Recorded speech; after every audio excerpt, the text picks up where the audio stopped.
살아있는 믿음, 이 독수리나 곰을 박제해서 전시해 놓은 걸 보면 이제 그런 게 있죠. 보면 독수리나 곰이라든가 여러 가지 동물들 박제해 가지고 전시해 놓은 걸 보면은 그냥 살아있는 것 같아요. 꼭 살아있는 것 같지만은 죽은 거죠. 사실은 죽어서 생명이 없고 움직이지 못하는 건데, 우리들의 믿음도 마찬가지입니다. 종교적인 형식이라든가 종교적인 의식을 잘 갖춰서 아주 멋들어지게 이렇게 믿음 생활을 한다고 해도 이 성령의 역사, 성령님이 역사하지 않으면 그것은 죽은 신앙이다는 거죠. 그러니까 예수님께서 믿음이 없는 사람들에게, 믿음이 없는 이 나사렛 사람들에게 그 구약의 예를 들어서 이 큰 기적을 체험한 그 이방인들의 믿음에 대해서 말씀하신 적이 있습니다. 그 첫 번째가 사르밧 과부의 기적인데, 시돈 땅에 살고 있었던 그 사르밧 과부가 어떤 기적을 맞게 되었는가, 이방인으로서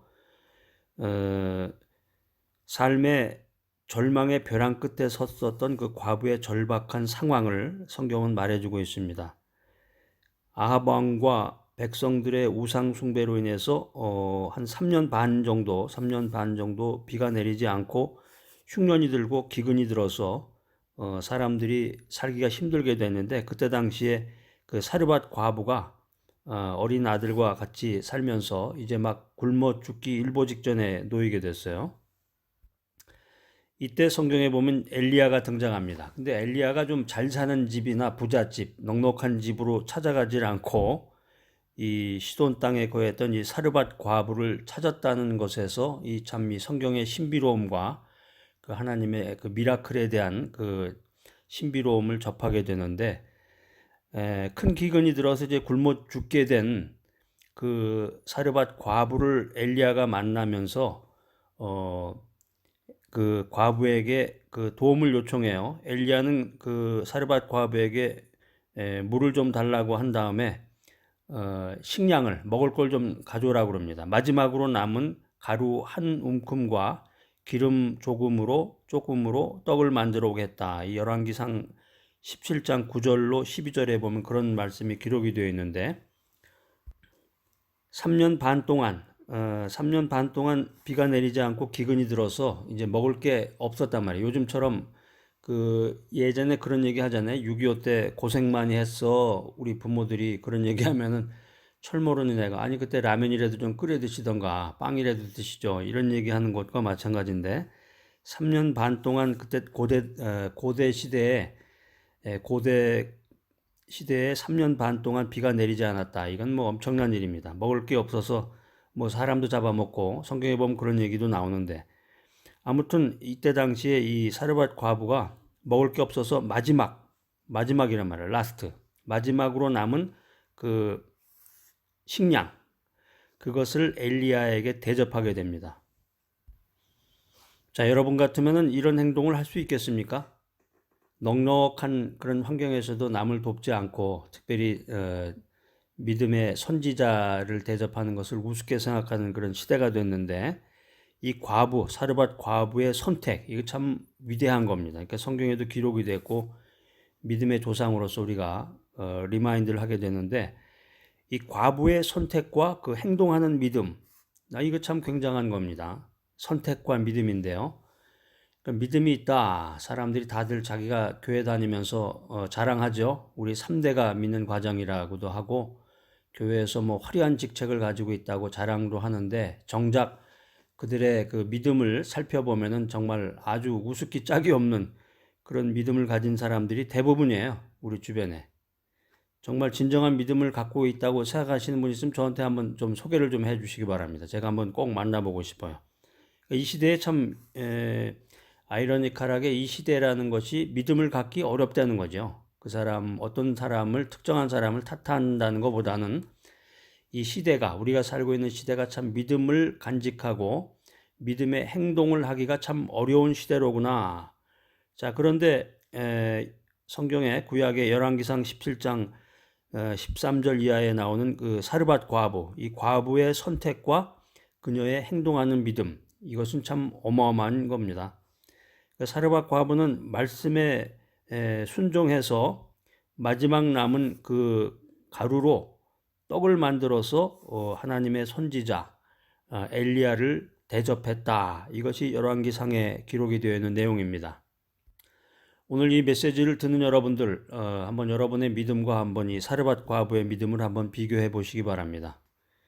그래서 결과적으로 하나님의 기적이 나타났는데 하나님께서는 이 과부의 믿음을 보시고 이 기근이 끝날 때까지 통에 가루와 기름이 떨어지지 않도록 해주셨다. 열왕기상 17장 15절 이하의 자세한 내용들이 기록이 되어 있는데 하나님께서 먹고 사는 문제 또 인생의 그 행복에 대해서 간섭을 하시고 그 인간의 그 삶에 대해서 구체적인 그런 기적을 베푸셨다는 그런 내용인데요. 죽은 신앙이냐 살아있는 믿음이냐, 여러분은 어떤 믿음과 신앙 생활을 하고 계십니까? 이제 두 번째 예로서는 이제 그 나만 장군이 나오는데, 어릴 적에 이제 교회 다니셨던 분들은 아마 다 기억하실 거예요. 나만 장군의 그 낫병, 이제 예전에 문둥병이라고 그랬는데 나만 장군의 그 낫병의 치유에 대한 거, 이제 어렸을 적에 동화라든가 교회 학교에서 재밌는 얘기들이 많이 있는데, 이 나만 장군이 수리아라는 나라의 장군이었는데 열왕기하 5장에 보면 나옵니다. 이 나만 장군이 겉으로 볼 때는 그 그레이트 제너럴, 위대한 장군이었는데 그의 몸은 문둥병으로 점점 이렇게 썩어져 가고 있었어요. 그러니까 얼마나 고통스러웠겠어요. 그런데 그때 한 사람이 나타납니다. 열왕기하 5장 2절에 보면 나오는데 그게 누구냐면은 어린애예요. 어린애가 하나 나타나서 어린애가 이 나만 장군한테 충고를 해요.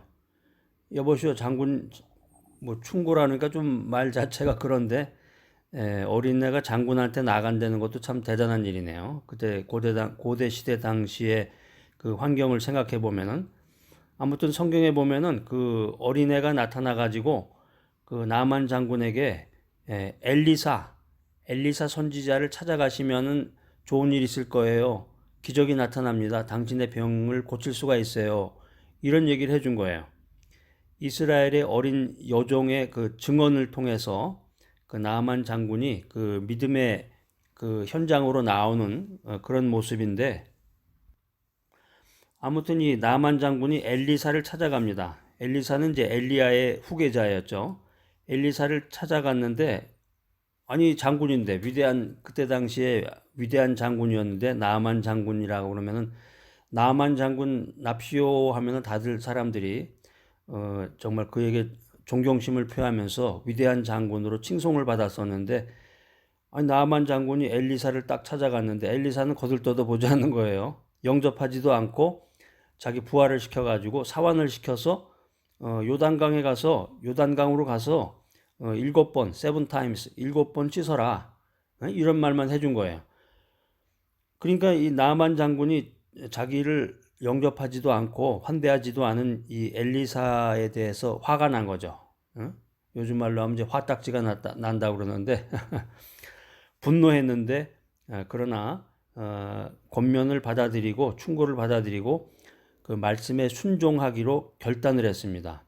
이게 여기서 이제 이 나아만 장군의 선택과 행동하는 믿음, 이게 참 위대하다는 거죠. 보통 사람 같으면은 저게 사람 무시하네. 우리 보통 그러잖아요. 저 사람이 내 말을 씹네. 뭐 이러면서 나를 무시하는구나. 그러면서 막 분개하거나 거기서 멱살을 잡고 싸운다든가. 내가 누군데 전화 한 통하면 너 당장에 끌고 갈 수 있어, 뭐 이런 데든가 그랬을 텐데, 충분히 그렇죠. 이 나아만 장군의 그 지위로 봐서는. 그런데 나아만 장군은 자신을 환대하지 않은 이 엘리사에게 처음에는 분노했지만 그 권면을 받아들이고 말씀에 순종하기로 결심했다. 이 열왕기하 5장 10절 이하에 나오는 말씀인데요.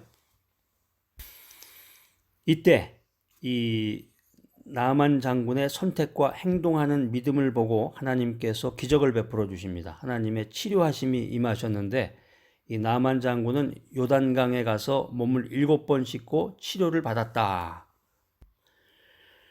그래서 말하기 좋아하는 사람들은 이 세븐이다, 7번, 럭키 세븐이다, 행운의 숫자다. 그래서 강에 가서 7번 씻으면은 몸이 낫는다. 이렇게 생각하시는 분들도 계시는데, 그것은 이제 미신적인 얘기고, 이제 하나님이 하나의 그 상징적인 것으로서 이걸 보여주신 것이고, 중요한 것은 뭐냐면은 나아만의 선택과 그의 행동하는 믿음이었다는 거죠. 가서 7번을 씻어야 낫는 거고, 6번 반을 씻으면 낫질 않고, 이런 건 아닙니다.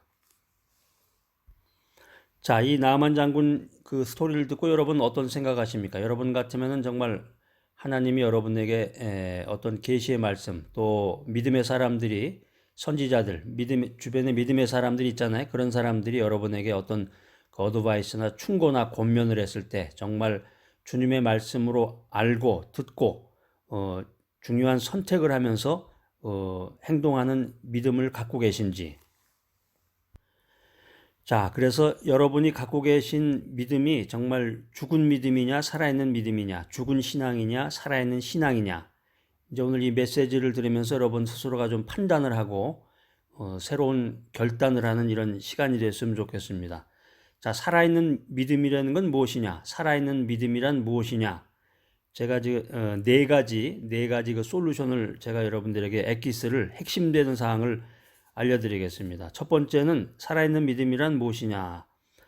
절망적인 상황을 고백하라. 절망적인 상황을 고백하라. 한마디로 얘기하면 기도가 되겠죠. 기도. 내 인생이 절망적인 상황이었을 때 그 상황을 사람들에게 이야기하지 말고 전능자이신 하나님께 고백하라. 그것은 이제 기도가 되겠죠. 기도라는 것은 이제 하나님과의 대화인데 인간의 그 형식적인 신앙은 하나님의 기적을 만들어내지 못합니다. 인간의 형식적인 믿음은 하나님의 기적을 일으키지 못합니다. 하나님께서는 인간인 우리가 죽으면 죽으리라, 죽으면 죽으리라, 아주 결사의 각오로 믿음으로 나아갈 때까지 기다리시는 거예요.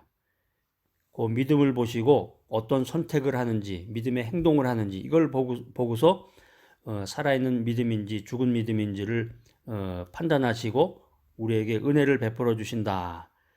자, 살아있는 믿음 두 번째는 하나님의 말씀을 믿어라. 하나님의 말씀을 믿어라. 믿음에 대한 내용인데요. 여러분 도대체 믿고 계신 게 뭡니까? 여러분들 믿음을 갖고 계시다 그러는데 도대체 뭘 믿는 겁니까? 예?